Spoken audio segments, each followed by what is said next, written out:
This is CBC Here and Now.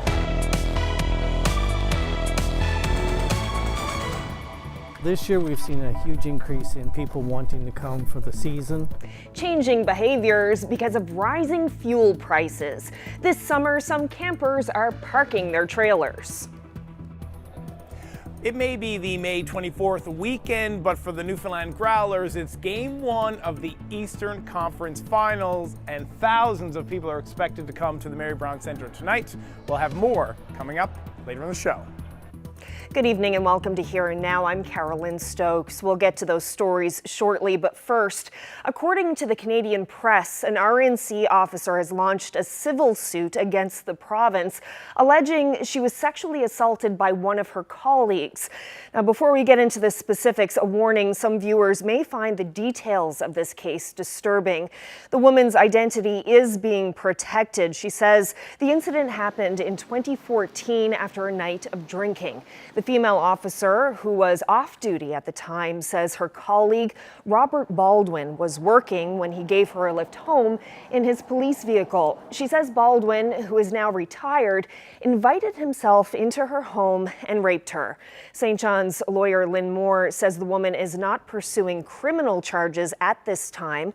Moore says 7 other women are preparing civil suits against the province. All involve allegations against RNC officers that range from touching to sexual assault. The Justice Department says it won't comment on matters before the court, and when contacted, Baldwin says he was not aware that he had been named in that suit.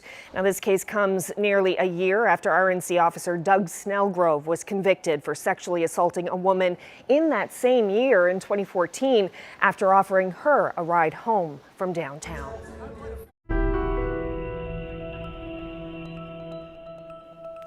Well, it's the 24th of May, and if you like to get away, you'll have to pay.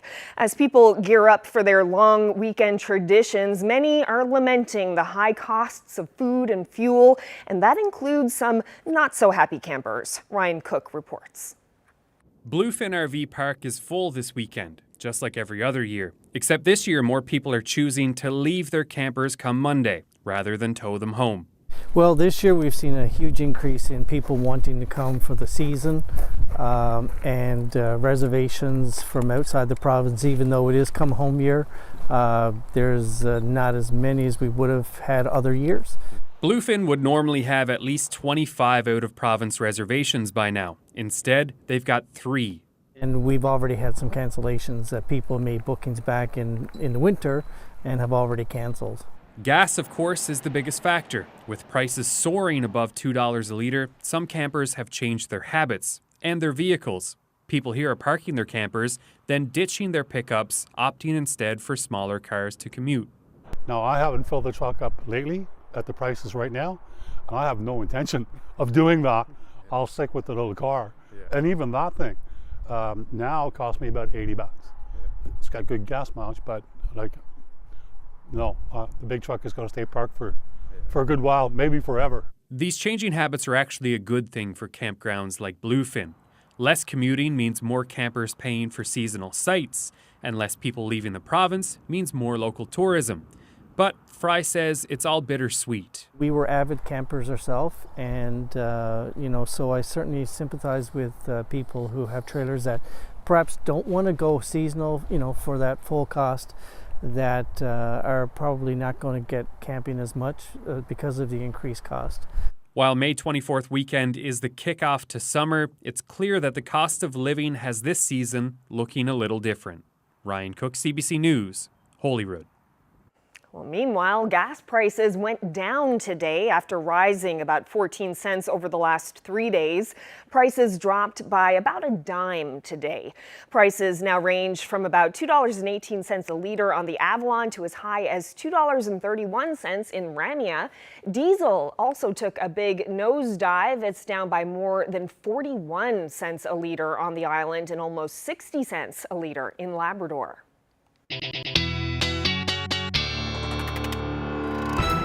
Well, it's going to be hard to stay put this week because it looks pretty nice in some areas, especially through the island where we're going to see those temperatures quite warm. But today we saw a little bit of a treat in the sky. This is a sun halo. Sandra captured this earlier today. The reason for that is we have some high cloud that moved in for eastern areas of the island today.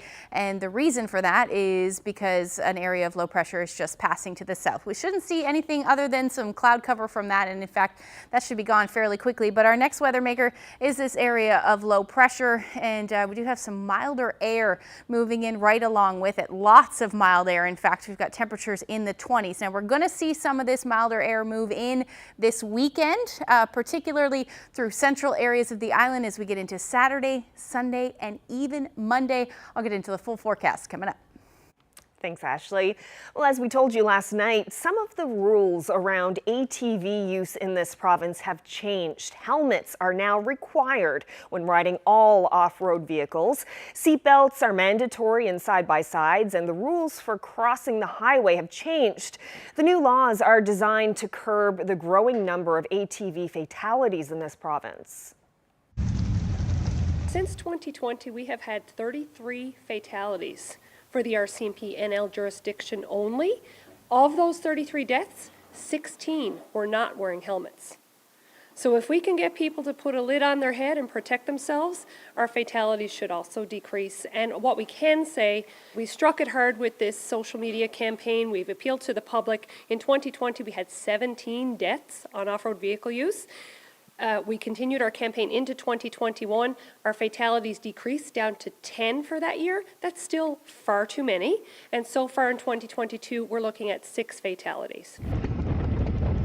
I guess what most people are concerned about is the mandatory use of helmets on all types of off-road vehicles, which would include snowmobiles, your regular all-terrain vehicle, and a side-by-side. So helmets were required on all-terrain vehicles, but side-by-sides were really not properly captured under the definition of an all-terrain vehicle in the old legislation. They are certainly captured now, and snowmobiles, you never had to wear a helmet as a snowmobile operator in the past, and now you do. In addition to the safety equipment that we mentioned about helmets being mandatory for all off-road vehicles, we're also looking at any off-road vehicle that's equipped with a seatbelt. That is also mandatory to be worn by the driver and all occupants.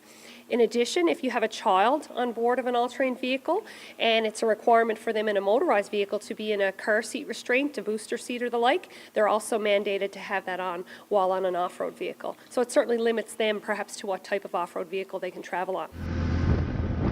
Before, you were only permitted to cross a highway if you had 100 yards of visibility, you had a license, registration, and insurance. The change is now you're permitted to cross a highway provided you have 150 yards of visibility either way in both directions, so a total of 300. You have to have a license, registration, and insurance, but there's a provision that allows ATV operators or off-road vehicle users to travel along the side of the highway, which is the shoulder, not the roadway, but the shoulder. And they can do that provided they're not traveling for a distance of greater than 1 kilometer, so it has to be less than 1 kilometer in distance to access a trail, and they have to be traveling less than 20 kilometers per hour. So those violations, not wearing a helmet on an off-road vehicle, are now a ticketable offence, whether it's a snowmobile, a regular ATV, or a side-by-side.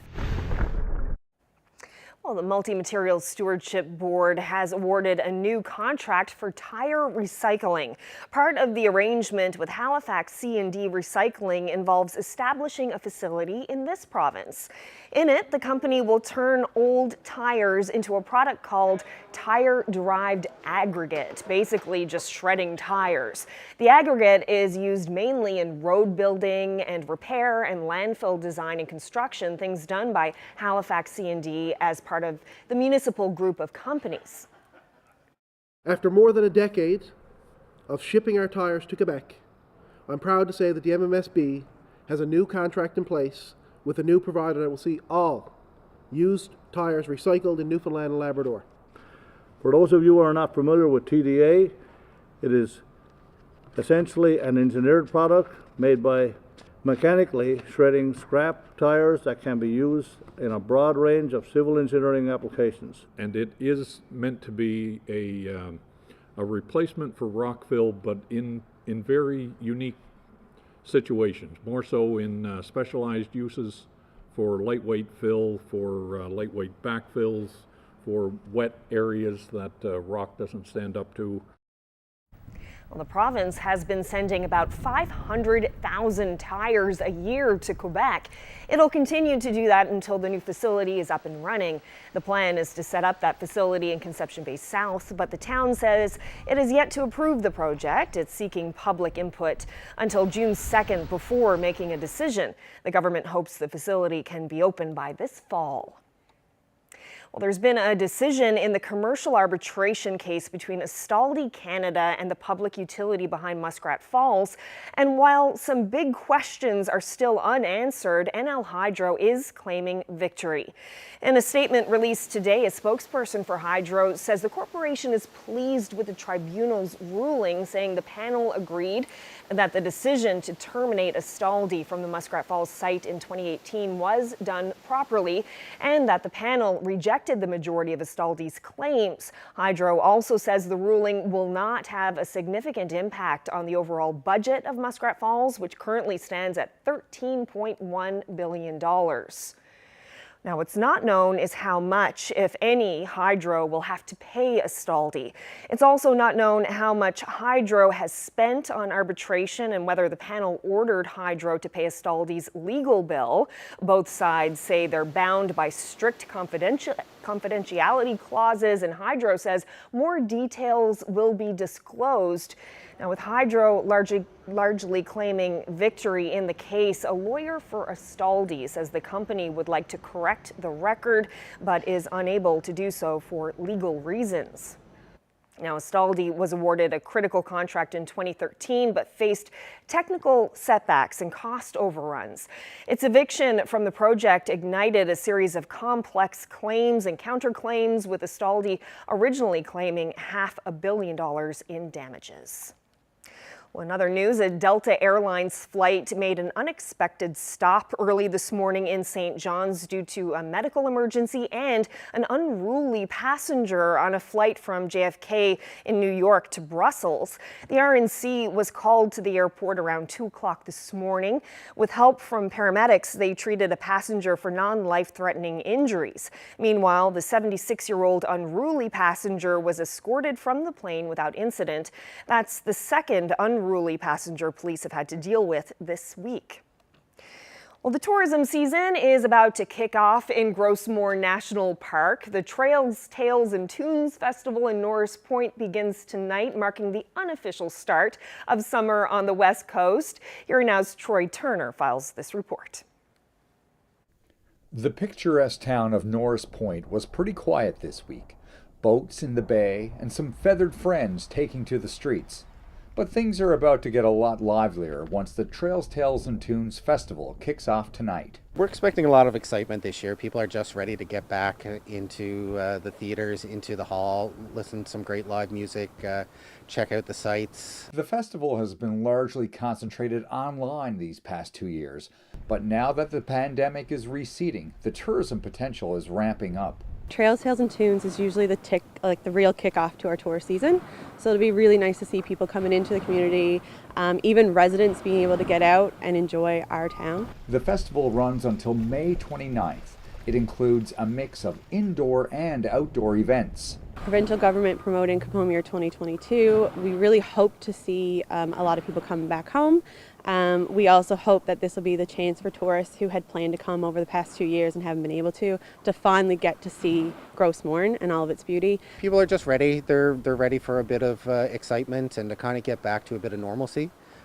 We know it's still going to be a bit of a different year. I mean, COVID isn't gone away, so we're being a little bit cautious. Leading up to the start of this weekend's festival, Knott says the committee is now in crunch time, putting all the final details on the logistics as the festival prepares to welcome visitors.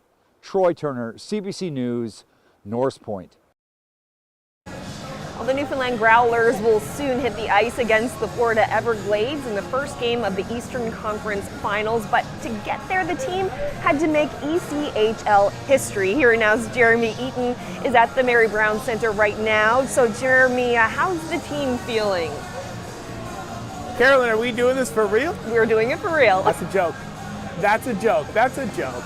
So this game almost didn't happen because the Growlers were down 3-1 in the last series against the Reading Royals, but they staged a terrific comeback. And that means they won Game 5 here at the Mary Brown Centre, and then that makes them only the 8th team in league history to come back from a 3-1 deficit. Now, according to coach Eric Wellwood, they also became the 2nd team in league history to win 2 of those games on the road, so they had to win Game 6 and Game 7 on the road. So I stopped by practice earlier today to chat to one of the players and the coach, and this is a look at that from earlier today. It was weird because even though we were down 3-1, I thought we played relatively well. There was just some housekeeping things we needed to clean up, and I think everyone was pretty confident that if we cleaned those up, we were going to be in a good spot. And to get the home crowd behind us in Game 5, and how I guess into it they got here. Really gave us that momentum to kind of keep going and take that down there with us, and we really felt their support even though they weren't in the crowd with us. No, we're going to do... It was a very difficult series, physically, emotionally. I think we needed a couple of days to reset, and I think we used those days wisely. But the boys seem ready to go now, ready to get off to a good start of the next series. Yeah, I don't know if I inspired them by any means. There was no Herb Brooks speech or anything like that to them. This group really wants to win, and they don't want their season to end early. I thought we played well, even though the games that we lost. And I don't think that we needed to change too much. And, there was a couple things that we did tweak, and the boys did a good job of, making those adjustments. But at the end of the day, they really want to win in that locker room, and, that is the secret recipe. Yeah, the boys want to win. And everybody says that they do, but they're willing to go the extra mile to do what's needed to get the job done. A lot of excitement. Those first 2 rounds that we've played were really, really difficult. And even from an emotional standpoint, both teams became our rivalries, being a division team. This team we haven't played before yet, so as a coaching staff, and I think as the players as well, it's nice to see a different opponent and see how they play. I think the first couple games is going to be a feeling out period. Hopefully within that feeling out period we can still come out on top. But again, you got to win 4 games, and you can't go win the series tonight. So hopefully we get off to a good start. Very excited. It's nice to be home always, and we have such a great support from our crowd here. And as a local guy, it's obviously really special to see the town I grew up in kind of support a team like this. And they always give us good cheers, and they're always behind us. And to have that support and to start out the Eastern Conference Finals with that hometown support is incredible, and it's big for our team. So obviously that was Tyler Boland, who is the leading scorer of the Growlers here in the playoffs with 20 points. Now I want to introduce you to somebody. He's a young man who came over and he was dying to be interviewed. Just introduce yourself to our audience there, bud. I'm Evan Purcell, Growlers #1 fan, biggest super fan. Let's go Growlers, baby, woo! So how happy are you that they've made it to the Eastern Conference Finals? Oh, I'm electric. I was listening to Game 7 on the Mixler channel, and when they won to go to the 3rd round, I was so excited. We're going all the way. We're winning the Kelly Cup. I believe in this team. We're going to go all the way and hoist the Kelly Cup for Abbo. Buddy the Puffin, baby. Let's get her done. And that's been a great thing for Abbo. Now, obviously, Evan wanted to show us one thing. Danny, can we get a shot of the shoes? Evan really wanted to show off his shoes. He just picked them up today. He wanted to wear them to the game tonight. He's one of many, from what I've been told, is 3,900 people expected to fill the Mary Brown Centre tonight. And we'll be back later on to talk to the president of the Growlers, Trevor Murphy, reporting live for Here and Now with my buddy Evan. I'm Jeremy Eaton for CBC Here and Now. I messed that up. Go Growlers. Well, it's a pretty nice evening out there, but take a look at the May long weekend forecast. Just a sneak peek. See some 20s. I also see some flurries. We'll get into the full forecast coming up. I have to get in here and sing before these doors close. I always wanted to get QBE, one of my choirs, to get into that chapel and sing a cappella. Inside the Sisters of Mercy's convent, one last choral performance in the chapel. Monday on Here and Now, a documentary that looks at the impact of the Sisters of Mercy as told by former students.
This weather update is brought to you by the Healthcare Foundation Home Lottery. Absolute final deadline is midnight, Friday, June 3rd. Order tickets now at hcfhomelottery.ca.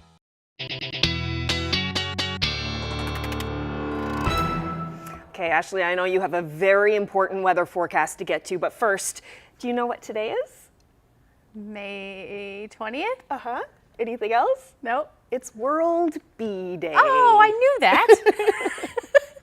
Yes, the United Nations has designated May 20th as World Bee Day. That's so I just right. thought I would point that out. A time to appreciate those precious pollinators out there. That was a nice day for them too. Great day for the bees to be out flying. I definitely saw a few of them in the backyard. It's yeah, it was a lovely day. Lots of sunshine, at least until some of the cloud cover moved in. But and how long is that going to stick around? Do we have a good May 24th weekend in store? Most of us do, yes, for sure. Let's take a look at where we sat today just to kick off that weekend. 13 degrees in St. John's. That cloud cover's moved in now, so I think that should be the high that we see today. 16 degrees in Terra Nova, and as you head towards central Newfoundland, temperature is a little bit warmer. 18 degrees in Badger, Deer Lake. St. Anthony sat around 13 degrees today. The hot spot across the province was in Happy Valley Goose Bay. 20 degrees today. Lovely afternoon as far as temperatures go. And taking a look at what we have going on right now, that area of low pressure to the south, just seeing that high cloud, which is why some of us saw that sun halo today, but an area of low pressure just to the west and the associated warm front right along with it is going to be the next weather maker as we head through the night tonight and into the day tomorrow. So taking a look at what's going to happen, we'll see those showers move in through the overnight tonight, and then eventually that cloud cover will move in as well through central areas of Labrador and northern Labrador. And we'll see that shower activity move to you as we get into the early morning hours. Now, a pretty calm, cool night expected across the island overnight thanks to a ridge of high pressure. So just a few clouds are in and around. The winds will actually die down. And we're looking at between 3 to 6 degrees through the overnight. And then temperatures will actually be the warmest for Happy Valley, Goose Bay and Lab City tonight. You'll be sitting somewhere between 7 and 8 degrees. Those winds will be out of the south between 20 to 40 kilometers per hour. A little breezy along the coast as well, out of the southwest around 30 kilometers per hour. Now, as we head through tomorrow, that rain will continue to track across the Big Land. We should see that rain end in the afternoon for Lab West. You may see a few peaks of sun, but overall, a pretty lovely start to the day on Saturday across the island. We'll see some clouds on the increase though as we get into the late afternoon, and then a few showers possible for the northern peninsula. Same thing along the west coast through the overnight, or rather through the evening and overnight, and then this is when we're going to see that chance of showers. Don't be surprised either. It does look like we could hear a few rumbles of thunder for areas along the west coast through the overnight and into the early morning hours on Sunday. The rest of Saturday should actually clear out, or at least Saturday night into Sunday morning. Temperatures on Saturday looking beautiful. They should sit between 19 to 20 degrees for most areas. Winds will be generally light as well, around 5 to 10 kilometers per hour. Southern areas of the Avalon may hover around 14 degrees, but as you head towards central and then the west coast, we're talking lots of 20s in the forecast there. 14 degrees in Stephenville, but those winds will be out of the southwest between 30 to 50 kilometers per hour. And then for Labrador, you're looking at temperatures in the double digits again, about 19 degrees for Happy Valley, Goose Bay. But again, that rain, eventually that sun should peak out for you in Lab City around 17 degrees. And then as we head towards the coast, you're in that southerly flow, temperatures around 10, 11 degrees, but most of you will be seeing showers through the day. Now, like I said, Saturday evening into Sunday morning, as this front moves through, it could spark a few thunderstorms, but that shouldn't really amount to much as we get into Sunday morning. Likely going to stay dry for the Avalon through Sunday thanks to a ridge of high pressure, but we are going to see some of that colder air roll through for Lab West, so potential for some flurries overnight Sunday, even into Monday. Temperatures should reach the double digits again into the 18 to 22 degree range through the day on Sunday. Cooler though if you're in onshore flow along the south coast, 9 degrees in Port aux Basques. And when we're talking about rainfall amounts, some areas may see 20 to as much as 30 millimeters of rain. I'll get into the forecast when I come back.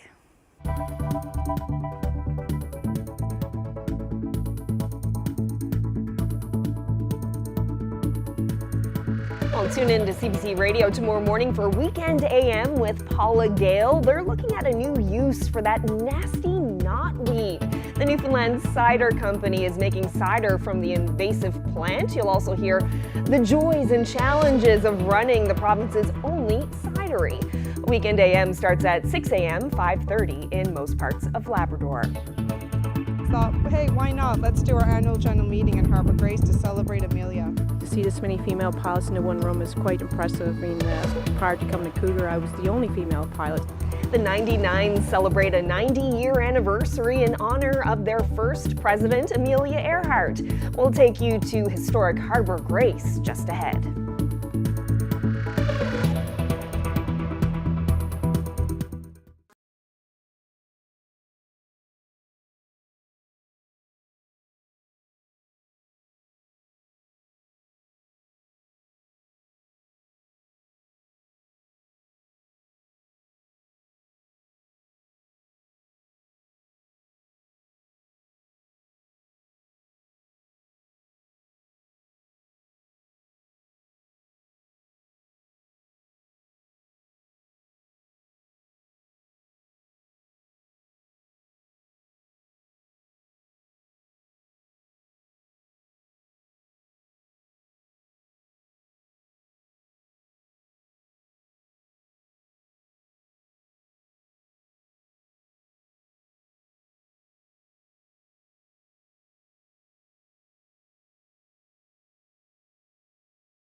Well, here's a great piece of history. Amelia Earhart took off from Harbour Grace 90 years ago today. She was the first female pilot to attempt a transatlantic flight, leaving from Newfoundland and landing in Ireland.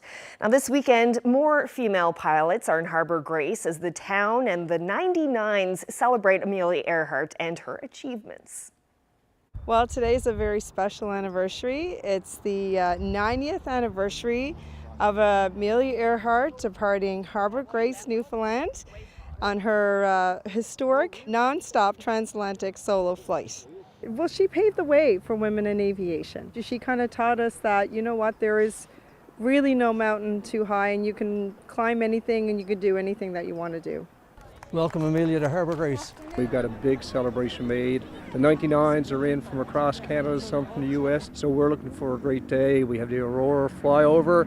We have the St. Francis School Choir performing for the first time in 2 years. We've got volunteers over cooking lobster. We've got a celebration of our town history, and more importantly, we've got a celebration of the Queen of Aviation, Amelia Earhart, and her transatlantic flight. She plays a role in this town. She's part of our history. You know, she's a part of life in Harbour Grace. She's a part of life of aviation in our province and our country and beyond. Amelia was such an inspiration to female pilots over the years, and to be here with the 99 celebrating the 90th anniversary of her flight on a wonderful day like today is fantastic. It's about 65 female pilots, air traffic controllers in different parts of aviation. It's the most I've ever seen in my career. It's 3 of us at Cougar Helicopters right now, and to see this many female pilots in one room is quite impressive. I mean, prior to coming to Cougar, I was the only female pilot, so to experience this weekend is very important, and I get to have conversations with other legends and trailblazers in the industry and hear about their stories and what they've gone through throughout their career. The 99s promote aviation for young women. We educate young women, we provide scholarships, and most importantly, we provide mentorship. So I just feel that that's really important to kind of let people know, especially young girls wondering, you know, what they want to do, that this definitely is an option for them and it is a fantastic career. For any young women considering being a pilot, I would say just go for it, just do it. Believe in yourself, as Amelia did, and take the plunge. Just do it. It's worth it. Some great advice. And Ashley, you have a personal connection to aviation as well, right? Yeah, I have my glider pilot's license, got it many years ago as an air cadet, but I do want to get back in the cockpit for sure. Oh, it must be amazing up there in a glider plane. Nothing better. Yeah, nothing better. Just me and the birds and the clouds. Perfect. Well, staying with Heroes of the Sky, after a lifetime of defying gravity, the last flying member of the Golden Hawks, that's Canada's first aerobatic team, has made his final landing. Yeah, that's right. 87-year-old George Miller is originally from Fogo Island. CBC was there for his final flight in New Brunswick.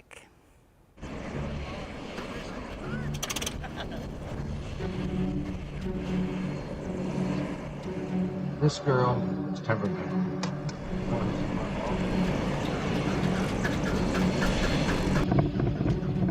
Start above now.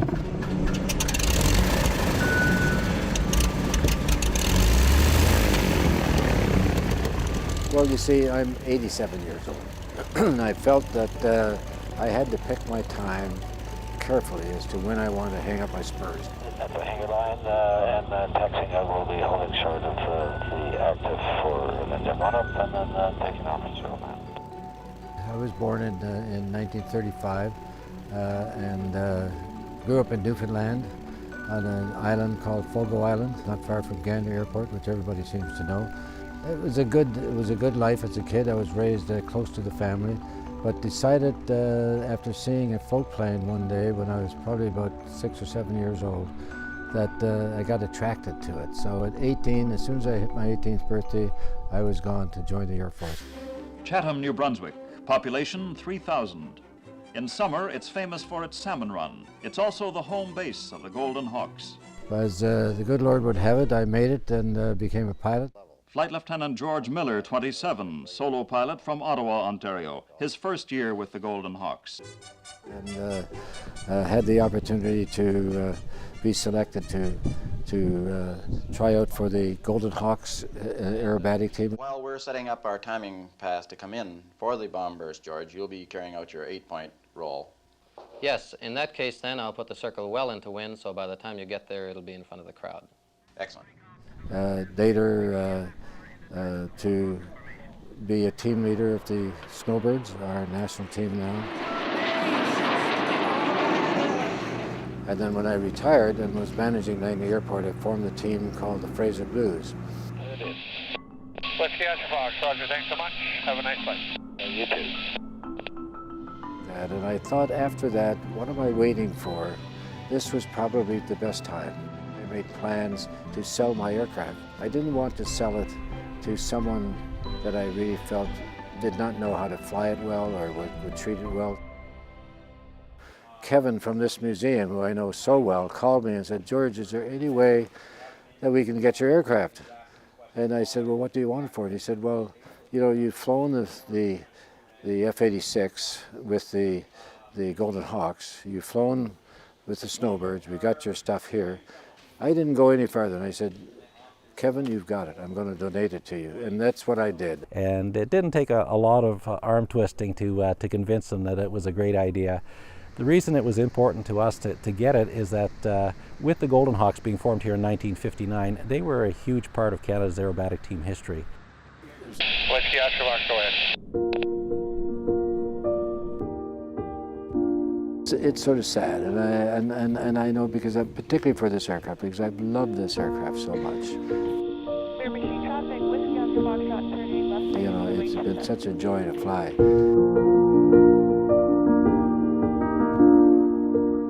Any job that I've had in the Air Force or anything that I've done subsequent to that, when I finish, I don't have any regrets about it. I loved what I was doing and move on to something else. I love the time, love the people, made friends that I'll have forever.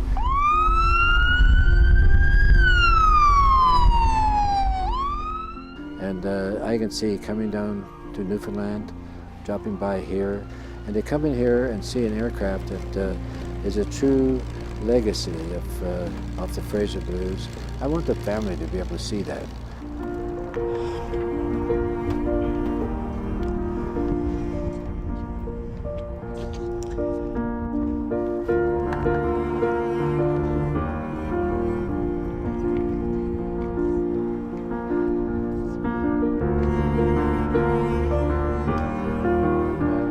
Well, I gotta admit, I get a little pinch in the gut when I look at it because we have this special relationship, and I just love that airplane.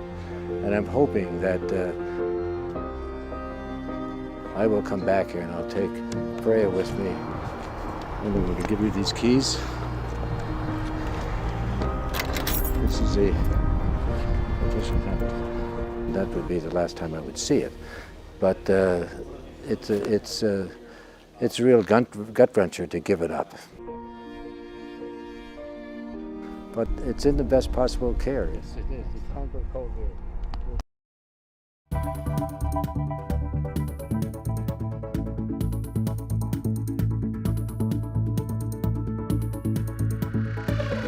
To take in this game, originally from St. John's, he's now here to cheer for the Growlers.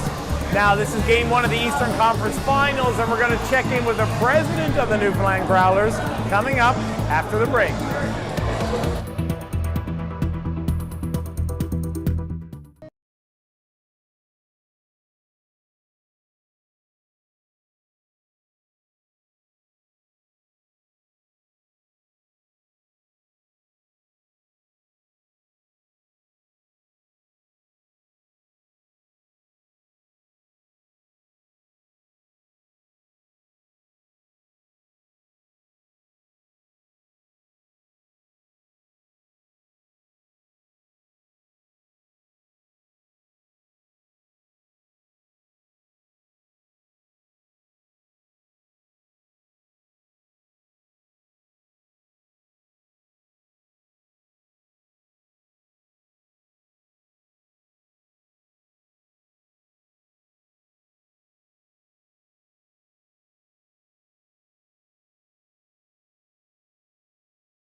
Let's head back down to the Mary Brown Center where the puck drop in the first game of the Eastern Conference Finals is just about to happen.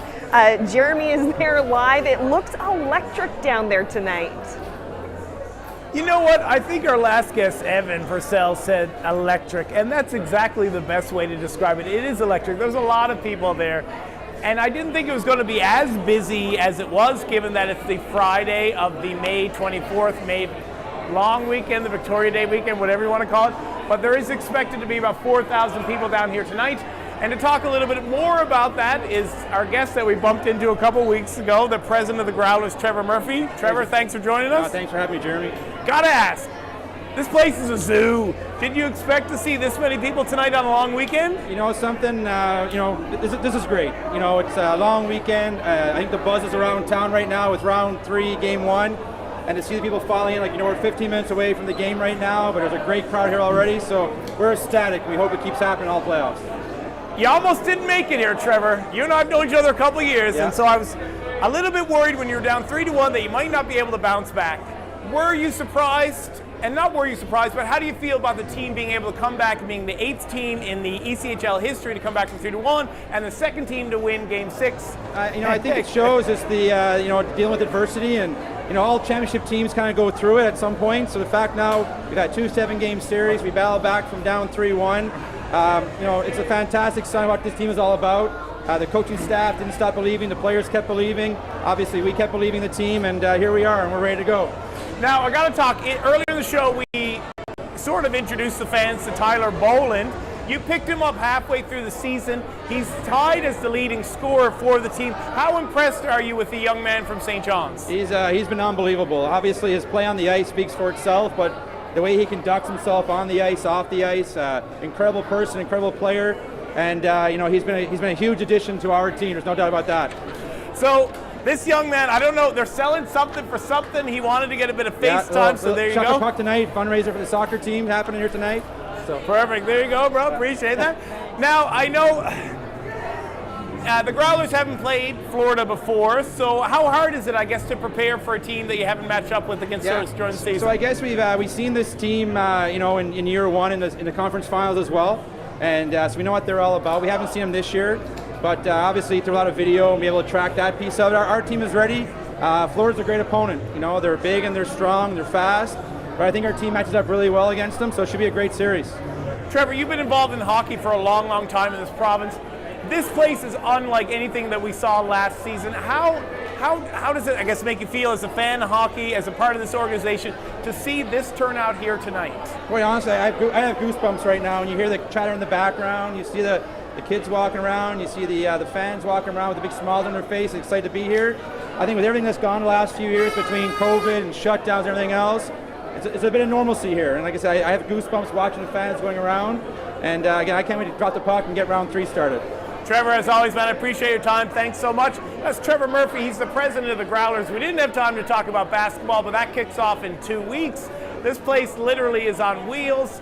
I'm Jeremy Eaton reporting live from the Mary Brown Center here in St. John's. Looks like a great night down there tonight. Well, many people will be pulling out the patio furniture or heading to a campground this May 24th weekend. And if you're a person of a certain age, you might see a familiar sight, a retro-style lawn chair that's making a comeback. Just check this out.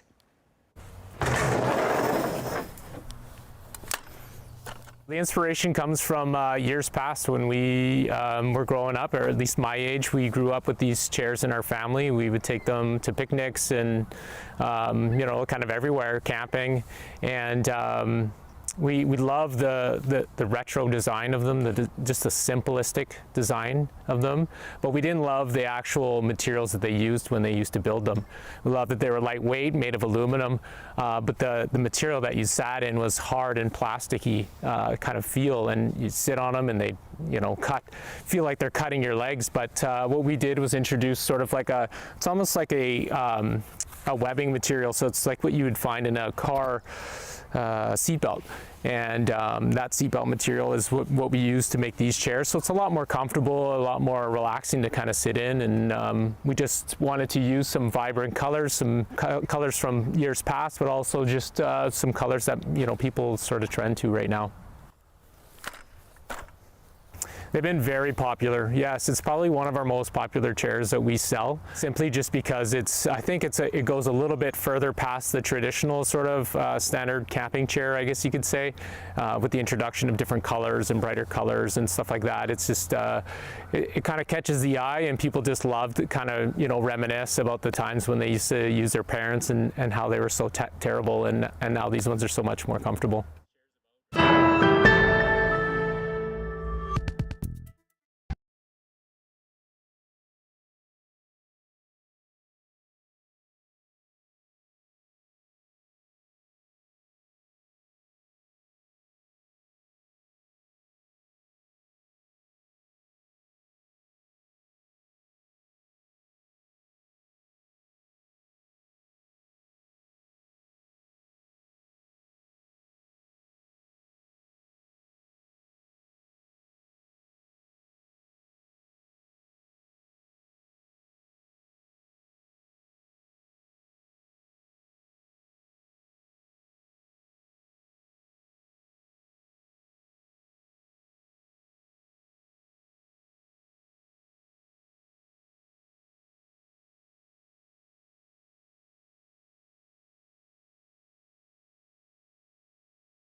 Well, let's find out who's celebrating. Happy 58th wedding anniversary to Elsie and Cyril Boone of Conception Bay South. Happy 60th anniversary to Mandela and Freeman Brown from Tax Beach, Placentia Bay, now living in Arnold's Cove.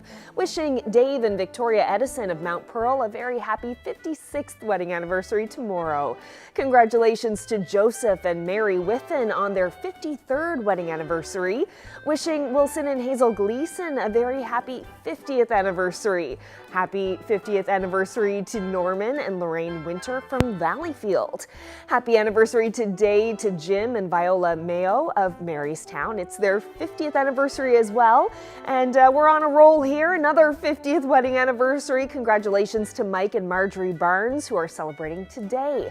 And another golden anniversary. Rod and Patricia McClay are also celebrating 50 years of marriage. Looks like that was a pretty fun day there. Happy 52nd anniversary to Ephraim and Joan Pittman from Sooners Cove, White Bay. Happy anniversary to Betty and Cyril Gowdy of Springdale, who are celebrating their 66th wedding anniversary. Wishing Bill and Trixie Blackmore a happy 50th wedding anniversary today. Also celebrating their 50th wedding anniversary are Gus and Evelina Miles in Terrenceville. Happy 63rd anniversary to Clara and Simon Canning of Roddickton. Happy anniversary to Raymond and Marion Stroud of Rose Blanche, who are celebrating their 55th anniversary. Happy 50th anniversary to John and Barb Drover of St. John's. 50th anniversary greetings going out to David and Sharon Bartlett of Mount Pearl. Happy 59th wedding anniversary to Conrad and Pat Davis from Pollard's Point. Now to some birthdays, wishing Mildred Skanes a very happy 90th birthday. Happy 95th birthday to Gladys Lawrence of Isle of Mort. Happy 99th birthday to Alice Smith of Battery Road in St. John's. Happy 95th birthday to Hazel Ringer, who lives in Labrador City. Birthday greetings going out to Garfield Hounsell of Wareham, who's celebrating his 91st birthday. Happy 93rd birthday to Eliza Hodge, who lives in Flowers Cove. Happy 100th birthday to Charlie Starks of Greenspond, now living in Caribou Veterans Memorial Pavilion in St. John's. The photo on the left was taken when he joined the Navy in 1939. Happy 94th birthday today to Geraldine Sweetapple in Glovertown. Best wishes going out to Mary Cossett in Corner Brook on her 92nd birthday. Birthday wishes going out to Dottie Brown of St. John's, who is celebrating her 90th birthday. Another fine crowd. Congratulations once again. And lots more people celebrating this long May 24th weekend. And we have a great forecast. Yep. Really, we're not really talking about snow or RDF. It's Right. looking pretty sweet. Some areas and some, at some points through the weekend we'll definitely see that, but it isn't long-lived, which is good news. Yeah. So overall good. Let's take a look at Sunday's forecast. This is where we could see some of the rain. Well, we will see some of the rain on the south coast, and because we're in onshore flow, don't be surprised to see some fog along with it, but it isn't going to last too long. Temperatures through central and eastern areas of the island should reach the 20s through the afternoon on Sunday, and then up across Labrador, you'll see clearing skies through the day. Temperatures a bit cooler though for you in Lab City, down to 9 degrees. Then Happy Valley Goose Bay at 14 on Sunday. Now, Sunday evening into Monday, this is when some of that colder air is in play. So there is a chance we could see some snow for Lab West, Central Labrador, and towards the coast as we get into Monday morning. Anything south of that, though, should fall as rain. But as this area of low pressure moves further east, the winds will pick up. So we're looking at a pretty breezy Monday right across the board, across the island. And then eventually we'll see those skies clearing again for Labrador, and then some more rain will make its way across. Likely not reaching the Avalon until the evening hours, so you'll just see some increasing cloud through the day, but the rest of the island will see those showers move through. Temperatures again should be in the 20s for eastern areas of the island through central, a little bit cooler as you head towards the west coast, back to the double digits along southern areas of the island, and temperatures across the Big Land will be sitting in the single digits between 5 to 9 degrees through the day. Now we will see a drop in those temperatures on Tuesday for St. John's and Eastern Newfoundland, 9 degrees. Chance of showers. Wednesday will return to 12 degrees through the day, but the overnight lows again are going to be into the single digits, even flirting with 0 as we get to Wednesday. Now for central Newfoundland, look at your overnight lows both Saturday and Sunday. Pretty beautiful for the weekend. On Monday, though, we will see those showers, windy conditions as well, into the teens. Wednesday, we'll see some nicer weather again, 19 degrees and some sun and cloud. And then western Newfoundland, you're looking at sunshine on Tuesday. Wednesday, a little bit more cloud, but overall temperatures will be in the teens. And then for eastern Labrador, you're looking at about 20 degrees by Tuesday, 17 on Wednesday, and then those temperatures across western Labrador are sitting in the teens with the chance of showers. Take a look at this shot. It's a great one. Icy beach in Lanzaloo. Thank you to Mallory for that. If you have any weather photos that you would like to share with us, send them to nlphotos@cbc.ca. Oh, that's a great shot. Lanzaloo, too. Lots of ice around still. Yeah, I'm Great sure shot. we'll be seeing some icebergs.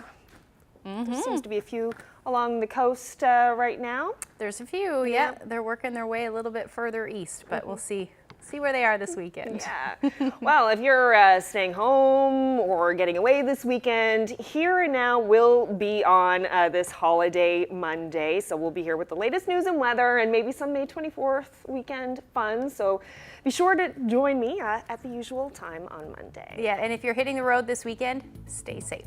Great. Have a great weekend. Enjoy, everyone. Good night.